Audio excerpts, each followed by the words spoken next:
Nisikilize vizuri sana. Uhusiano wa Wakristo na nchi ya Israeli na uhusiano wa Waarabu na Waislamu. Nisikilize vizuri sana. Nianze uhusiano wa Wakristo na nchi ya Israeli. Ilimpendeza Mungu. Yesu alipozaliwa, Mungu akachagua azaliwe Israeli. Kwa hiyo Yesu kwa namna ya mwili ni Myahudi kabisa. Tungesema yeye ni Mnyakyusa au ni Mdendeule au ni Mngoni au ni Msukuma au ni Mchaga. Kwa hiyo ikampendeza Mungu kwa namna ya mwili Yesu azaliwe kama Myahudi. Na Biblia unayoiona hii ni kitabu cha Kiyahudi. Na majina tulionayo Yohana, Yakobo ni majina ya Kiyahudi.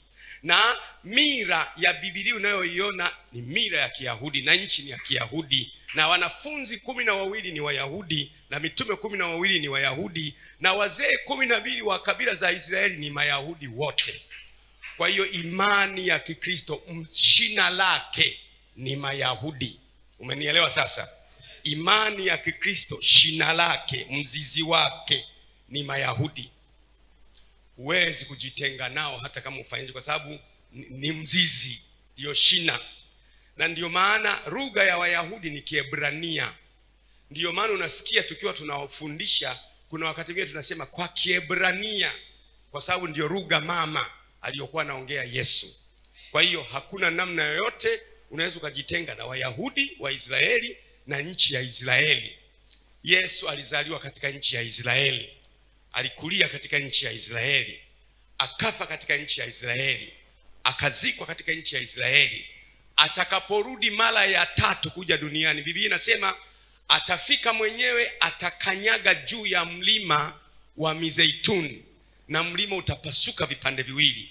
Atashuka akitembea kwa mguu kwenye nchi, sio Yerusalemu mpya, kwenye nchi ya Israeli atatembea kwa mguu, atakwenda kuingia hekaluni. Unajuaje? Siku Yesu anapaa kwenda mbinguni, wanafunzi wake wamemwangalia hivi akiwa kwenye mlima wa Mizeituni. Wingu liliposhuka, Yesu akaingia ndani ya wingu. Alafu alipoanza kupanda, wanafunzi wamepiga magoti wanamwangalia juu.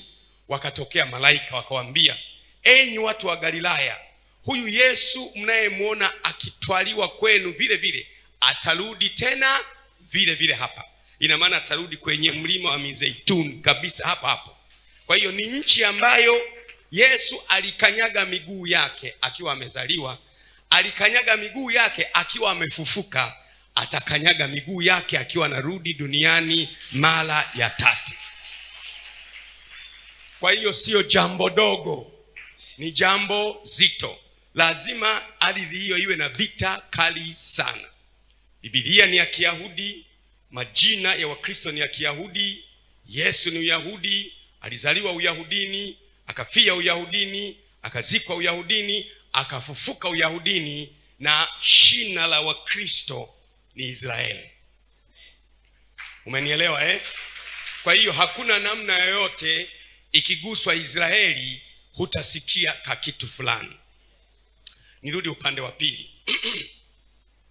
Mtume wetu Mtume Muhammad sallallahu alaihi wasallam, ambaye mtume huyu amezaliwa kwenye kabila la Makureshi.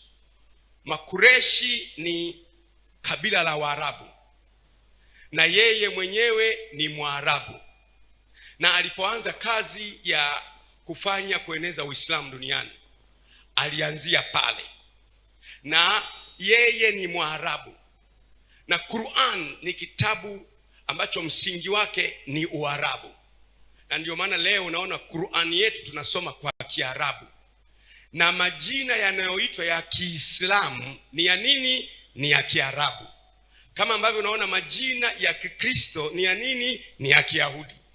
Na Mtume Muhammad sallallahu alaihi wasallam na yeye mwenyewe alikuwa Mwarabu. Na yeye mwenyewe aliishi hapa hapo kwenye ile miaka ambayo Uislamu unaingia. Waislamu waliwahi kushika maeneo yote hayo ya Yerusalemu, ndio akajenga ule msikiti mkubwa ulio katika nchi ya Israeli. Kwa hiyo Waislamu wote Waarabu ni ndugu zao wa damu, kama ambavyo Wakristo wote Wayahudi ni ndugu zao wa damu. Kwa hiyo ukiwagusa Palestina kuwaonea, unawagusa Waislamu ndani ya mioyo yao, kwa sababu unawagusa ndugu zao. Unanielewa jamani? Unanielewa? Ukigusa wa Palestina na ukashabikia kwamba wa Palestina wanapigwa, wananyoshwa, wanapigwa, umewagusa Waislamu ndani ya mioyo yao, kwa sababu Waarabu, mzizi wa dini ya Kiislamu ni Uarabu. Ndio maana Qur'an tukufu, kitabu cha Mwenyezi Mungu Subhanahu wa Ta'ala, ni cha Kiarabu, na dini yenyewe ukitaka inoge zaidi useme kwa Kiarabu. Maneno hayo hayo yanayosemwa kwa Kiarabu kwenye Biblia yamo. Kwa mfano ukisoma Fatiha, Bismillahirrahmanirrahim, alhamdulillahi rabbil alamin, arrahman rahim, maliki yaumiddin, iyyaka na'budu wa iyyaka nasta'in. Haya maneno kwenye Biblia yamo. Haya maneno kwenye Biblia yamo. Kwa jina la Mwenyezi Mungu mwenye neema ndogo ndogo na kubwa. Inaendelea pale kwamba maliki yaumiddin, maana yake wewe ni Bwana wa siku ya hukumu. Iyyaka na'budu, wewe peke yake unastahili kuabudiwa. Iyyaka nasta'in, wewe peke yake unastahili sifa. Haya maneno ni mazuri kwa sababu yamo kwenye Biblia. Hapo mbele inasema utuongoze katika njia iliyonyooka, sio njia ya wale uliowakasirikia, ndio inaitwa magudhubi. Maliki yaumiddin maana yake ni Bwana wa siku ya hukumu. Iyyaka na'budu, unastahili kuabudiwa, wewe pekee wa kuabudiwa. Iyyaka nasta'in, wewe peke yake unastahili. Kwa hiyo maneno haya ni ya Kiarabu, lakini tunayasoma tukiwa wapi? Tanzania. Hii ina maana kwamba Uislamu na mira ya Kiarabu vina uhusiano. Kwa hiyo ukitukana Waarabu, ukatukana wa Palestina, Waislamu wote walio hapa unawagusa. Unanisikia ndugu zangu? Naomba mnielewe basi, mnanisikia?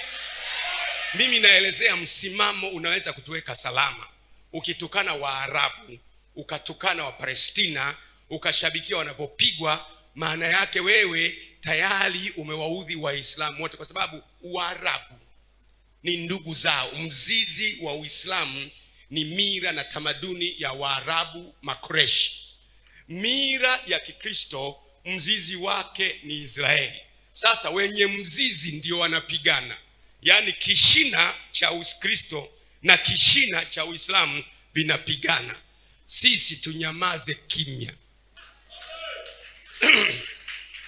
Nisikize vizuri.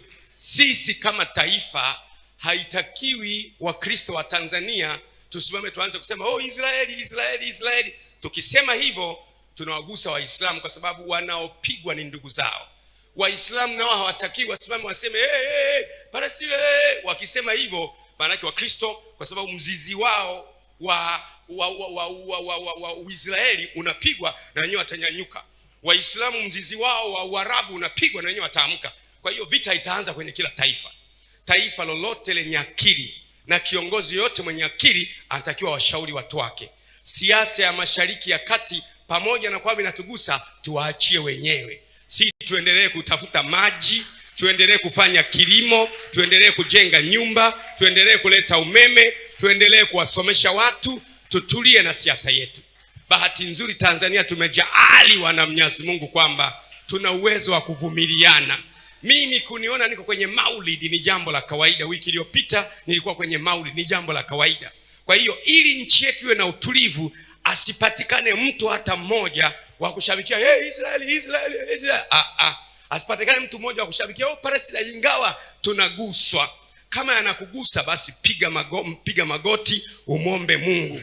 Hiyo shida ya Mashariki ya Kati itaisha kama ilivyoamriwa na kama ilivyopangwa. Hata kama ungenyanyua mabango, hauwezi kubadilisha hatima iliyopangwa juu ya Mashariki ya Kati. Itakuwa vile vile kama ilivyopangwa. Lakini kwa sababu ya usalama wa mataifa yetu, na waomba sana ndugu zangu Waislamu waje wa Mwenyezi Mungu Subhanahu wa Ta'ala, tunyamaze. Na waomba sana Wakristo tunyamaze, tuachie siasa yao. Pamoja na kwamba yanatugusa, lakini tuachie siasa yao, yasije yakatuvuruga tukahama kwenye utaratibu wetu wa kuvumilia. Tulinde taifa letu la Tanzania, maana taifa la Tanzania lina unabii juu yake kwamba siku inakuja Mungu atalitumia taifa hili kutatua matatizo ya chakula duniani, matatizo ya vita duniani, matatizo ya kiroho duniani. Naam, kila anayeamini hayo pokea yawe ya kwako kwa jina la Yesu. Umenielewa? Hiyo nimetoa dawa ya taifa. Atakayeivuka hiyo dawa anapata matatizo, utayapata ya kukutosha.